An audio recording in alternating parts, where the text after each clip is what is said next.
তো বন্ধুরা বললাম নতুন আরেকখানে ভিডিও নিয়ে তো আপনার কাছে। তো এই ভিডিওটা শুধুমাত্র এন্টারটেনমেন্টের জন্য, কেউ সিরিয়াস নেবেন না।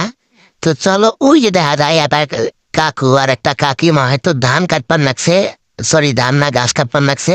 তো ভুল তো হয়েই থাকে না। তো যাক ওই যে আমার দেখবার পাইছে, তো দেখা যাক রিয়াকশনটা কি দেয়। ওমা এত দিদা দিদা হবে হয়তো, দিদা কাঠি আগে হাতে রেডি। ওমা এই তো দেখেন কাহাও রেডি। দেখছেন নি রিয়াকশন আমার? এই যে দেখেন অবস্থা ইয়ো। দুইজনে কাছে দেখি কিভাবে আয় আয় না কি যে কয় কিছু তো বুঝবার নাকি না, হ্যাঁ? দেখছেন নি কীর্তি, হ্যাঁ?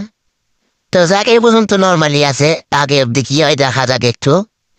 ওই যে দেখবেন না আমার ড্রোনের ছায়াটা ওদের সামনে যে ঘোরাঘুরি করতেছে।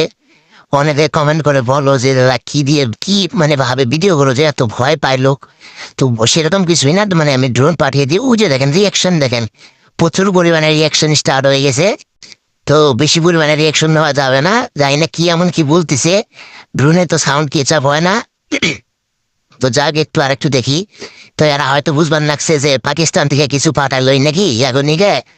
তো এরকম চিন্তা ভাবনা থাকতে পারে, যার কারণে বেশি রিজিক্সটা না দেবো। আমি তো দাঁড়াই গেছে কাহায় আমারে, দেখছেন নিউজ দেখো দিদাও দাঁড়াই গেছে, হ্যাঁ? বাহ, কি যে কয় কিছু বুঝবার নাকি না আমারে যাইবার কইতেছে না আসবার কইবানছে, হ্যাঁ? দেখছেন নি ওই যে দেখেন হাই হাই হাই হাই করতেছে।